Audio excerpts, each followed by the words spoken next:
आइए स्टूडेंट, एक बार फिर से आपका स्वागत है एक जबरदस्त क्लास में, जिसमें आज हमें कक्षा 10 की प्रश्नावली 7.1 को पढ़ना है। इसका एक लेक्चर हम ऑलरेडी ले चुके हैं और जिस बच्चे ने वो नहीं देखा पहले वो उसको देख ले, फिर इस लेक्चर को देखे तो उसे ज़्यादा से समझ आ पाएगा। ठीक है, तो चलिए शुरुआत करते हैं, जिसमें आज हमें पढ़ना है निर्देशांक ज्यामिति। और एक जैसा कि मैंने पहले भी बताया था, वो बहुत ही इंपॉर्टेंट चैप्टर है आने वाले एग्जाम के लिए भी, यानी अगर आप कंपटीशन की तैयारी करते हैं तो तब भी आपके बहुत ज्यादा काम आने वाला है।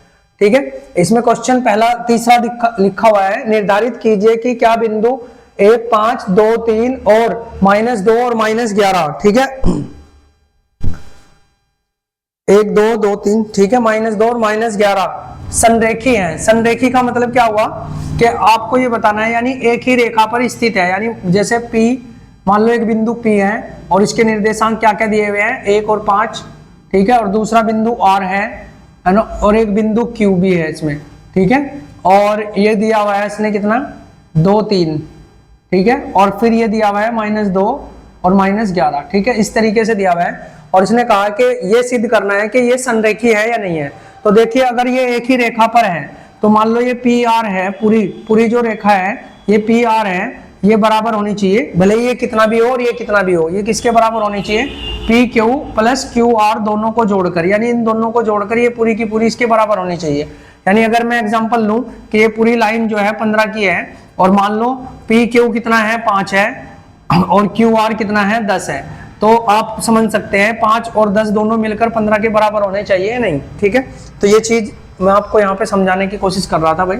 तो यानी मुझे क्या करना पड़ेगा, मुझे PQ भी निकालना पड़ेगा अलग से, QR भी निकालना पड़ेगा और PR भी निकालना पड़ेगा। फिर अगर वो ये दोनों जोड़कर इसके बराबर हो गए तो ये संरेखी हैं, और अगर बराबर नहीं हुए तो ये संरेखी नहीं होंगे। ठीक है, तो चलिए सिद्ध करते हैं, इसको हम हल करते हैं। तो सबसे पहले मैं किसका करता हूँ, PQ का। PQ की दूरी निकालते हैं। दूरी सूत्र हमारा क्या है, x2 माइनस x1 की power 2 plus y2 minus y1 की पावर 2, ठीक है, इस तरीके से करेंगे। तो इसमें सबसे पहले x, अगर मैं PQ की बात कर रहा हूं तो उस समय x1 ये है और y1 ये है और x2 ये है और y2 ये है। जब मैं बात किसकी कर रहा हूं, PQ की, तो देख लो x2 कितना है, 2, तो लिखते हैं यहाँ पे 2, उसमें से माइनस कर दो x1 1 को और उसका स्क्वायर, प्लस y2 कितना है 3 और माइनस y1 कितना है 5, तो इसका स्क्वायर करो और रूट में रख लो भाई, इस तरीके से। ठीक है, अब एक में से एक घटाओगे तो एक बचेगा और एक का स्क्वायर एक ही होता है, प्लस हम थोड़ा डायरेक्ट भी कर सकते हैं क्योंकि पहले हम एक इसका लेक्चर ले चुके हैं। अब 3 में से अगर 2 घटाओगे तो माइनस का 2 बचेगा, और चाहे माइनस का 2 हो चाहे प्लस का, उसका स्क्वायर तो प्लस में आना है, 2 दूनी 4, ठीक है, और रूट में, यानी यहाँ से मुझे पता चल गया कि जो PQ की वैल्यू है वो रूट में 5 आई है। अब मैं क्या करता हूँ, अब मैं QR को निकाल लेता हूँ। ठीक है, QR को, तो QR की जब दूरी निकाल लेंगे तो वही सूत्र रहेगा, x2 माइनस x1 का whole square plus y2 minus y1 का होल स्क्वायर। ठीक है, और जब हम इसकी बात करेंगे तो देखना अब क्या होगा। अब हम बात कर रहे हैं किसकी, QR की, तो अब x1 ये होगा, y1 ये होगा, x2 ये हो जाएगा और y2 ये हो जाएगा। ठीक है, इस तरीके से किया जाएगा भाई। तो लिखते हैं x2 कितना है, -2, वो देखो -2, और हमें बीच में भी माइनस लगाना है, तो माइनस x1 कितना है, x1 क्या है, +2 है ना, हाँ ठीक है, ये 2 है भाई, ये 2 है, ठीक है, तो +2 इसको लिख लेते हैं। देखो इसको इस तरीके से लिखेंगे, +2 है ना, लेकिन ये प्लस माइनस माइनस हो जाएगा तो डायरेक्ट हम इसको ऐसे लिख सकते हैं, और इसका होल स्क्वायर प्लस। अब y2 देख लो, y2 कितना है, -11 और बीच में माइनस रहेगा, और y1 कितना है 3, तो 3 लिख लो और इसका स्क्वायर। ठीक है, इस तरीके से। अब देखते हैं, ये माइनस माइनस जुड़ के -4 का स्क्वायर प्लस ये माइनस माइनस जुड़ के -14 का स्क्वायर, ठीक है, और स्क्वायर इस तरीके से होगा।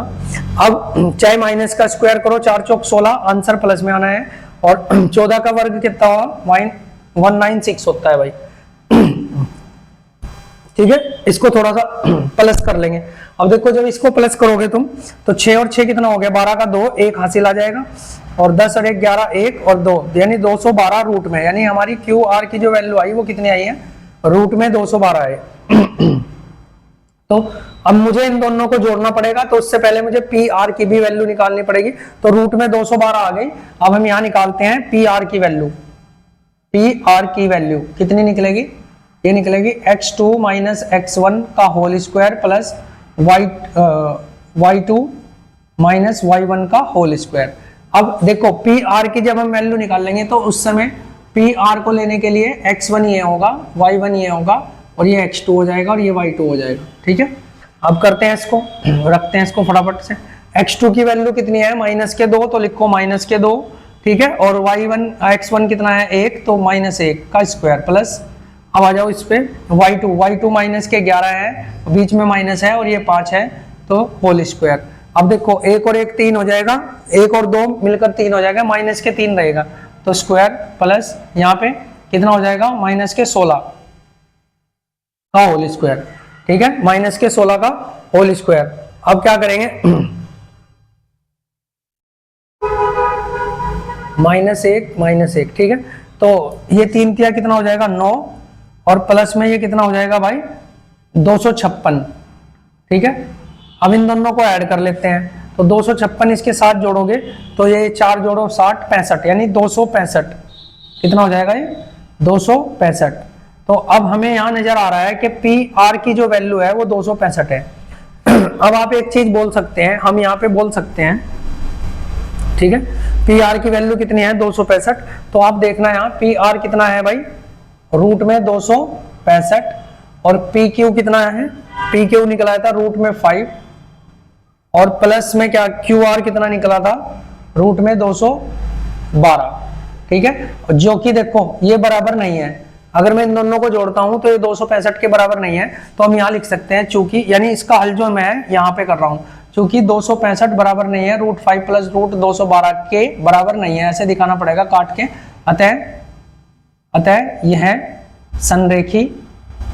संरेखी नहीं है। ठीक है, तो इस तरीके से भाई किए जाते हैं क्वेश्चन। इसमें हमें 3 की वैल्यू निकालनी, इसलिए इसमें थोड़ा टाइम लग गया हमारा। अब हम नेक्स्ट क्वेश्चन देख लेते हैं इसका।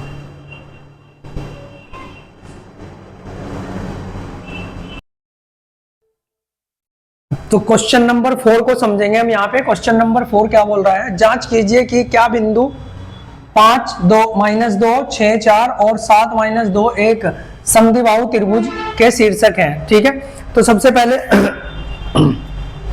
पहले आप ये बताना समद्विबाहु त्रिभुज क्या होता है।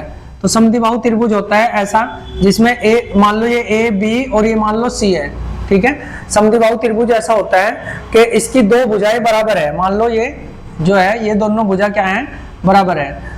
ठीक है, और जरूरी नहीं यही दोनों भुजा बराबर हो। देखो भाई, भुजा दोनों ये वाली भी बराबर हो सकती है, तब भी समद्विबाहु होगा, और ये दोनों भी बराबर है, यानी कोई भी 2 भुजा अगर बराबर है तो वो समद्विबाहु त्रिभुज कहलाएगा। ठीक है, अब इसने हमें समद्विबाहु त्रिभुज के क्या दिए हुए हैं? शीर्षक दिए हुए हैं कि जांच कीजिए कि बिंदु इतना इतना इतना एक समद्विबाहु त्रिभुज के शीर्षक है। ठीक है, तो हम इसको मान लेते हैं। मान लो ये बिंदु क्या है? मान लो इसको 5, इसको ए बिंदु मान लो, इसको बी मान लो और इसको सी मान लो। तो ये 5 हो गया, तो ये माइनस का 2। ठीक है, और ये कितना हो गया? 6, और ये 4, और ये शीर्षक कितना हो गया भाई? 7 और माइनस के 2। ठीक है, इस तरीके से मान लिया हमने इनको। तो अब सबसे पहले हम ए बी की लंबाई निकालते हैं।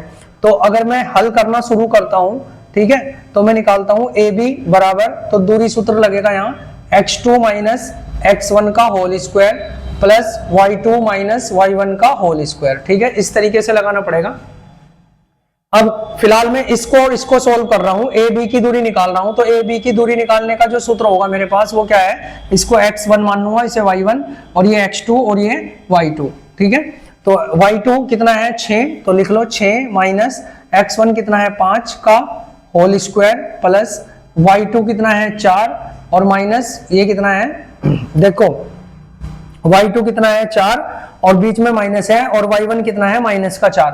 तो ध्यान से समझना, जब मैं इसको माइनस का 2 है, तो माइनस का 2 को थोड़ा इस तरीके से लिखेंगे।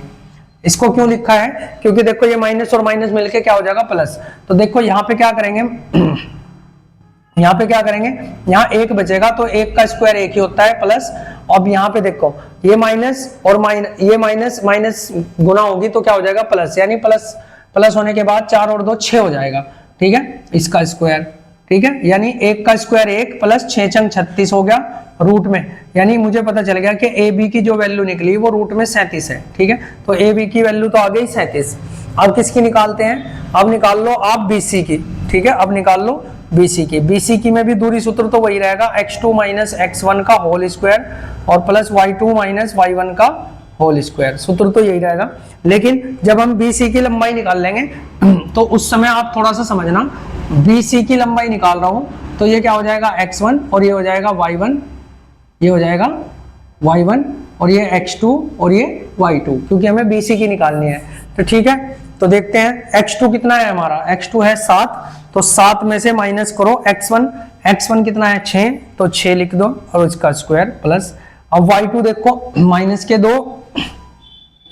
2 बीच में भी माइनस आएगा, और y1 कितना है 4, तो इसको लिख लो 4। ठीक है, ये रूट में रहेगा, 7 में से 6 गया, 1 का स्क्वायर प्लस माइनस माइनस जुड़ के कितने हो गए, माइनस के कितना 6 का होल स्क्वायर। अब चाहे माइनस का स्क्वायर करो चाहे प्लस का, 6 छंग तो प्लस का ही 36 आएगा, तो यानी 1 का स्क्वायर 1 प्लस 6 छंग 36 और ये रूट में है, तो यानी यहां से हमें बी सी की भी जो लंबाई निकली वो कितनी निकली, रूट में 37। तो दो दूरियां तो हमारे पास आ गई, एक तो ए बी की आ गई और एक किसकी आ गई, बी सी की। ये कितनी निकली, रूट में 37, और ये भी कितनी निकली, रूट में 37। ठीक है, अब आ जाओ आगे। ठीक है, अच्छा ऐसा हो सकता है कि ये भी दूरी कितनी आ जाए, रूट 37, तो फिर ये समबाहु त्रिभुज हो जाएगा, समद्विबाहु नहीं रहेगा, तो यानी मुझे AC की भी लंबाई निकालनी पड़ेगी। तो यहां से निकालते हैं, AC बराबर x2 माइनस x1 का whole square plus y2 minus y1 का होल स्क्वायर। ये चीजें तो आपको रटी जाएंगी भाई, है ना, दूरी सूत्र तो आपको बहुत अच्छे से समझ आ गया होगा। लेकिन जब हम AC निकाल लेंगे तो आप थोड़ा समझने की कोशिश करेंगे कि इस समय x1 ये होगा और y1 ये, और x2 ये होगा और y2 होगा ये। अच्छा, आप उसको भी x1 मान सकते हैं, दूरी तो सेम ही आएगी, उससे कोई फर्क नहीं पड़ने वाला। ठीक है, ये y2 है भाई, तो निकालते हैं। x2 कितना है हमारा 7, तो लिखो 7 माइनस x1 कितना है 5, तो 5 का होल स्क्वायर प्लस, अब आएगा y2 माइनस का 2 है और बीच में माइनस आएगा, और y1 भी कितना है माइनस का 2, तो इसको लिखेंगे इस तरीके से -2 का होल स्क्वायर। ठीक है, तो देखो 2 में से 7 में से 5 जाएगा 2 का होल स्क्वायर प्लस, अब देखना ये माइनस माइनस मिलके क्या हो जाएंगे प्लस, यानी -2 प्लस का 2। ठीक है, इस तरीके से, तो ये कट जाएगा भाई, 0 रह जाएगा, 0 का स्क्वायर 0 ही होता है, 2 दूनी कितना हो गया 4। ठीक है, ये नहीं 4, और इसकी वैल्यू कितनी होगी 2, यानी AC की जो लंबाई आ गई वो कितनी आ गई 2 आ गई, AC की लंबाई कितनी आ गई 2 आ गई। अतः यह एक समद्विबाहु त्रिभुज है। कैसे है समद्विबाहु त्रिभुज, क्योंकि भाई देखो एक भुजा ये कितनी, देखो ये भुजा कितनी 37 रूट में, ये भी रूट में 37, ये 2 आई, तो ये दोनों भुजा बराबर होगी, तो इसलिए त्रिभुज क्या है, समद्विबाहु त्रिभुज है। ठीक है, तो आज हमें यही क्वेश्चन करने थे भाई, इसमें काफी लेंथी क्वेश्चन हो रहे हैं। ठीक है, और थोड़ा सा आज हमें क्लास यहीं पे रोकनी पड़ेगी, थोड़ा समय का अभाव है, तो नेक्स्ट वीडियो में मिलते हैं, तब तक आप इसकी तैयारी कर लीजिए। ठीक है, थैंक यू फॉर वॉचिंग।